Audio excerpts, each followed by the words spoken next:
bisa rotasi kemana-mana, ini bakal sedikit sulit buat Beginner Alpha. Kecuali Beginner Alpha ada satu tank yang benar-benar tanky banget di arah early-nya. Mungkin ada dua kali ya, kayak Hilda atau mungkin Gatot Kaca nantinya yang bisa siap tahanin trap-trap yang dikeluarkan sama Aura Fire. Oke, Esmeralda udah diambil oleh Aura Fire. Kemungkinan kalau Baxia kali ini nggak di-ban, Baxia mungkin akan bisa diambil oleh Aura nih. Setidaknya bisa menjadi satu tim bersama Esmeralda, nggak sebagai counter dari Esmeralda. Karena untuk Baxia sendiri salah satu hero yang tebel banget juga. Dia memiliki mobilitas yang bagus juga. Dia bisa ke kanan, kiri, ke atas, ke bawah dengan kecepatan yang cukup tinggi. Open map yang dilakukan oleh Baxia juga adalah salah satu keunggulan dari hero tersebut gitu. Iya, Baxia bisa menjadi counter juga buat Esmeralda. Yang pastinya Baxia tuh selalu berada di lini paling depan yang bisa dibilang range-nya cukup jauh dengan teman-temannya. Kayak dia punya Baxia Shield Unity, dia bisa dibilang punya nge-reduce regen HP juga kan. Dan ini bakalan bahaya buat Aura Fire. Kecuali setup yang dibuat sama Aura Fire itu bagus. Dan harus ada satu assassin yang ngincer ke arah belakang. Udah menjadi shadow pick kali ini dari Aura Fire. Hayabusanya apakah bisa ngincer ke arah Luoyi? Yang mungkin akan dijagain sama Khalid nantinya ya. Iya, ini dia. Wow, kembali lagi Gatot Kaca hadir. Gatot Kaca Baxia sih kalau menurut aku ini udah enak banget. Gatot Baxia fix nikmat. Serius, Gatot Baxia. Tapi ternyata Bigetron ada pemikiran lain. Wah, Sylvana kan bener, Sylvana kan. Wah, emang gitu. nih. Bigetron emang pemikiran mereka beda. Selalu out of the box ya. Tapi aku merasa Aura Fire mereka kuat banget sih dengan draft pick-nya. Mereka kuat di early. Aku nggak tahu ya, aku belum pernah ngeliat Khalid di early seperti apa sih kalau dimainkan sama pro player di Prosin ya. Nah sekarang Khalidnya bakal berada di mid untuk menjadi ya bisa dibilang semi-semi roamer ataupun berada di side lane nih Cimomo. Iya, tapi kalau misalnya dibawa ke late game 40, wah, tebel. Beginner Alpha ini sulit banget di take down. Kayak Sylvana pasti bakal punya regen HP. Iya. Dan Gatot Kaca bakalan tanky banget. Terus mungkin dari Gatot Kaca sendiri juga akan sedikit punya magic damage ya. Dan di Sun Sin apalagi yang kita tahu, wah udah pasti udah enak banget kalau arah late game-nya. Dan yang terakhir adalah Tamus untuk tim Aura. Benar, dan satu inisiasi dari Sylvana juga yang kita takut. Kehilangan lagi satu poinnya atau justru mereka bisa berbagi poin dengan Bigetron. Mereka bisa ngamanin satu poin lagi. Setidaknya dengan draft pick yang mereka punya poking damage yang cukup kuat. Popol Kupas Selena itu udah pasti combo yang benar-benar nyakitin banget di arah early-nya. Dan Hayabusa yang kita tahu level 4 udah bisa ikut team fight. Oke, ternyata Sylvananya yang menjadi support system dari Sansin bersama Luyi nih Cimomo. Oh, berarti Khalidnya bakal stay di bawah. Iya. Dan Bran sudah mulai cukup cepat mengambil red buff terlebih dahulu. Ki kali ini. Wah, baru lihat lagi nih gua nih ada Sylvana. Iya, ini bakal menarik banget sih. Kiera udah mulai maju dengan Esmeralda, tapi lagi-lagi terkena rotation. Balik lagi kali ini Kieranya. Apakah akan terpick off? Enggak, ternyata masih bisa balik ke arah belakang dengan flickernya. Iya, sementara untuk KYY dengan Sylvana tadi udah mengeluarkan juga flickernya dan juga tombaknya yang berputar langsung ditancepin aja tadi ke Esmeralda. Tapi apalagi masih di awal, damage-nya belum begitu besar. Inisiasi yang dilakukan pun belum terlalu barbar, belum mau terlalu tajam takutnya. Malah berbalik keadaan, mereka kalah di early game. Hayabusa bisa sangat bahagia sekali untuk menerima keadaan itu semua. Iya, tapi ternyata ada Abyssal Error yang sedikit miss kali ini dari seorang Van Strong. Dan Takanya, wow itu area of effect-nya bener-bener ngeselin banget dari seorang Khalid ya. Iya, itu dia bahaya dari Khalid ya kalau dia udah berputar-putar kayak begitu. Mayes banget lah pokoknya ya. Mayes, dan kali ini bakal mulai dibuka first blood langsung mengarah ke arah Aura Fire. Key-nya harus tumbang tadi.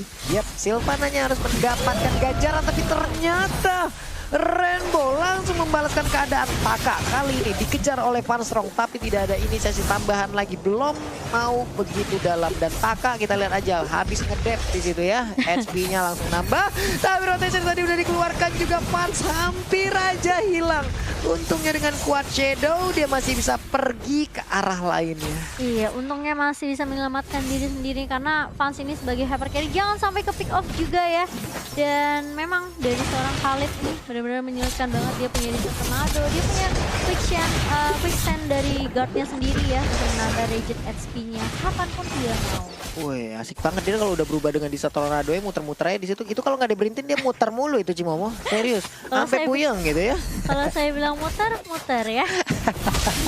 Tapi kali ini sudah mulai invite sepertinya dari teman-teman Bigetron Bravo. Yap. Oh, weh. Dengan Aura dan sudah mulai Falling Starmon dibuka, Rainbow-nya hilang. Dan Bravo sepertinya akan menjadi target berikutnya. Masih ada Avatar of Guardian yang dipakai hanya untuk escape saja. Benar sekali, Sansin-nya hampir saja tadi terkena oleh Abyssal Arrow. Tapi ternyata sebuah rotasi yang dilakukan oleh player Bigetron Alpha tadi yang malah tercutting, malah terpotong, mengakibatkan Rainbow-nya pun harus tertangkap di tengah-tengah perairan sungai yang ada di Land of Dawn ini. Iya, perairan sungai. Rainbow kali ini dia nggak bisa bermain seagresif game pertama. Iya. Karena kalau kita lihat sebenarnya dari Aura Fire mereka juga sebenarnya cukup agresif. Benar sekali. Sementara itu juga kita lihat di bagian tengah udah ada sebuah yang saja dilakukan. Sakit banget Selenanya harus ditombak. Kuat Shadow dari Fans pun masih bisa menggocek. Tapi Luya gak bisa lagi bertahan. Lalu itu di bawah Desert Tornado dikeluarkan oleh Taka. Trust dengan Inferno-nya masih cukup tebal juga HP-nya. Masih ingin lebih kah KYY? Enggak, ternyata mundur lagi semuanya. Iya, dari Aura Fire mereka cukup mendominasi di area early karena mereka tahu mereka kuat dengan adanya Popol Kupa, dengan adanya Selina juga yang dimainkan sama Fanstrong, membuat mereka lebih unggul juga dari sisi network 400 perak. 400 perak. Ada yang cantik-cantik tuh Oh Nomo. my god, ada kakak. Oh ya. Bukan angsa, bukan Aura ya tadi ya. Ada baby shark juga di situ Iya, ya. Ada bayi hiu nih. Jadi kalau teman-teman pengen nonton bareng streamer-streamer favorit langsung ke Dimodiki. Dari kali ini udah mulai dibuka dan bahkan dari seorang Kinya di follow up dengan baik sekali dengan adanya Taka kali ini. Imperial Justice-nya connect langsung ketika Takanya masuk dengan Raging Sandstorm-nya. Itu dia Raging Sandstorm mendadak dia langsung ini. Sepertinya alat transportasi dari Khalid adalah pasir ya. Pasir. Dia bisa terbang kemana-mana dengan Raging Sandstorm-nya. Nancep ke bawah, dia imun juga. Bisa, ya enak banget loh untuk Khalid sampai di bawah. Orang males ngedeketin karena dia punya apa ya. Punya Movement speed iya. tinggi ya. Tornado yang dia milikin itu loh, ganggu banget juga itu. Bisa tornado muter sampai 3-4 kali seperti itu. Siapa yang mau ngedeketin juga. Bloodlust kali ini diambil oleh Taka. Ya ini bakal nambah regen SP juga ketika sebenarnya dia cukup nyaman juga dengan adanya Quicksand Guard ya. Yep. Regen SP-nya bakal lebih kuat lagi Pak. Benar, Quicksand Guard-nya juga bisa membantu SP yang begitu cepat, tergantung juga dari talent yang dimiliki ataupun nantinya item-item. Tapi Shadow Kill tadi dikeluarkan untuk clear minion yang ada di mid lane. Iya, oke sudah mulai dibuka di versionnya kali ini. Sudah ada Brans dan Rainbow yang akan ikutan party dari King. Nah ini kita lihat ya, Trust, Tamus hampir aja tersisa 1 bar. Iya. Berhadapan dengan Khalid sebegitu Keratnya ya.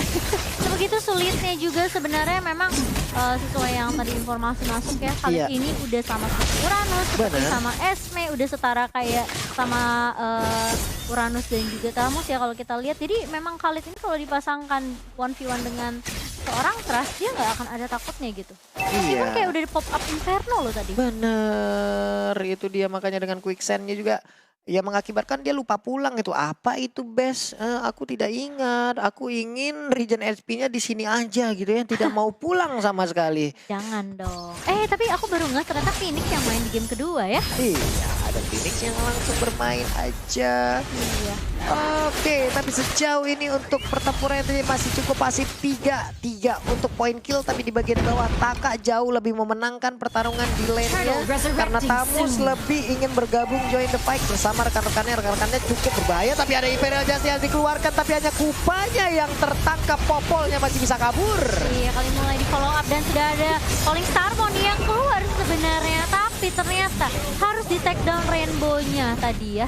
Iya, dengan Mountain Shackle juga ada dikeluarkan, ketahuan sudah semua posisinya.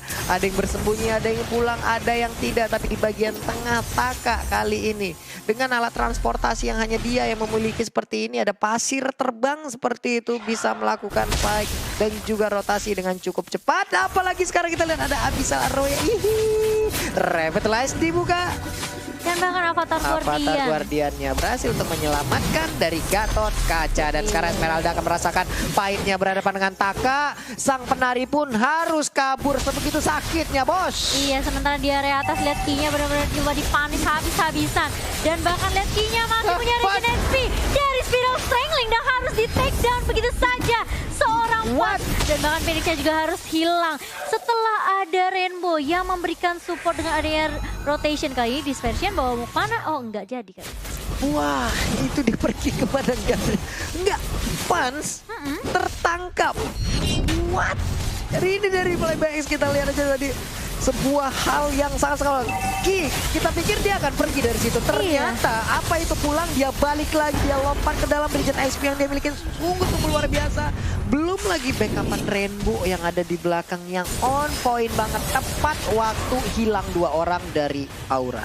Iya, dan udah nggak ada juga flicker atau bahkan kalau kita lihat pun nggak ada Purify buat Fans. Jadi dia nggak bakal bisa kemana-mana. Popol Kupa dari Phoenix bakal di take down kali ini lagi-lagi dari seorang Ki. Kali ini baik banget permainannya dengan adanya Imperial Justice ya Pak Pulung. Itu gimana caranya keluar dari lingkaran kecil itu? Tidak hanya Purify yang bisa menyelamatkan itu semua, tapi ada Bizarro tadi langsung nancap ke arah Yisansin. Belum masuk itu Selena tadi kalau masuk ya tidak keluar lagi tuh, saya yakin keluar, ya. Banyak banget yang udah nunggu di bagian dalam. Sementara Bravo kali ini bertukar lane kah? Enggak, ternyata hanya bergabung bersama Khalid untuk menghancurkan satu inner turret yang ada di bottom lane. Bahkan dari Aura Fire mereka nggak sanggup untuk numbangin setidaknya satu turret aja dari Bigetron Alpha. Mereka ketertinggalan cukup jauh banget dari objektif turretnya. 4 turret diamankan sama Bigetron Alpha. Iya, plus ini yang aku suka sih dari Bigetron. Objektifnya jalan, poin killnya oke juga. Untuk golnya antara Brans dan juga Fans itu jauhnya naujubillah dari jauh banget. Dari segi item mungkin kita bisa lihat kali ya dari Ki, kayaknya dia udah kuat banget untuk sisi HP-nya ya. Karena kalau kita lihat networknya kali ini udah mulai dikejar, dikuasai sama Bigetron Alpha 7K. Meskipun tadi kayak Aura Fire mereka justru lebih mendominasi ya. Dari itemnya lihat udah ada anti Quiras padahal untuk seorang Ki. Iya. Kali ini tanpa adanya spell farm ataupun apa ya, biasa kita melihat dia menggunakan konsentrasi energi untuk simpanan, tapi kali nanti kira sudah ada satu konten dapat dia dikeluarkan walaupun nggak mengenai siapapun. Ternyata Esmeralda menjadi korban pertama dari Aura Fire, mengakibatkan sedikit lagi SP, dan sekarang Selena menjadi korban kedua. 5 versus 3, bisakah Aura Fire kali ini bertahan karena Bigetron Alpha masih ingin lebih satu best turretnya, dan hari ini merupakan penampilan perdana Khalid digunakan di FPL season 6. Itu dia faktanya untuk hari ini. Iya, dan kali ini masih lanjutin trustnya, berada di paling depan mengeluarkan Inferno, hanya menumbangkan Ki saja. Tapi lihat, sudah ada rotation yang buka sama Rainbow, dan itu menumbangkan 3 pemain dari Aura Fire. Bahkan 4 kalau kita lihat, tadi Keira juga sempat attack down. Tapi kali ini base-nya mulai ditumbangkan, dan 2-0 untuk Bigetron Alpha. Itu kayak cepet banget sebenarnya dari Bigetron Alpha. Di game kedua ini, kita bisa bilang kayak Bigetron Alpha di awal-awal mereka bermain sangat berhati-hati banget. Mereka nggak mau ketangkap sama Abyssal Arrow dari seorang Silina. Mereka nggak mau kemakan sama trapnya dari Popol Kupa. Nggak mau dicolek-colek sama serigalanya. Iya bener, karena balik lagi dengan playmaker yang mereka punya, mungkin Lui tetap, tapi tidak dengan Kayeye. Kayeye di game pertama dia menggunakan Chow, dimana Chow untuk escape ability-nya jauh lebih banyak. Dengan Jet Kundo dia bisa kabur, dengan Sumpo dia bisa kabur, tapi enggak dengan Sylvana. Sylvana mungkin yang bisa menyelamatkan skill satunya setelah dia mentombak ke player lawan, dia bisa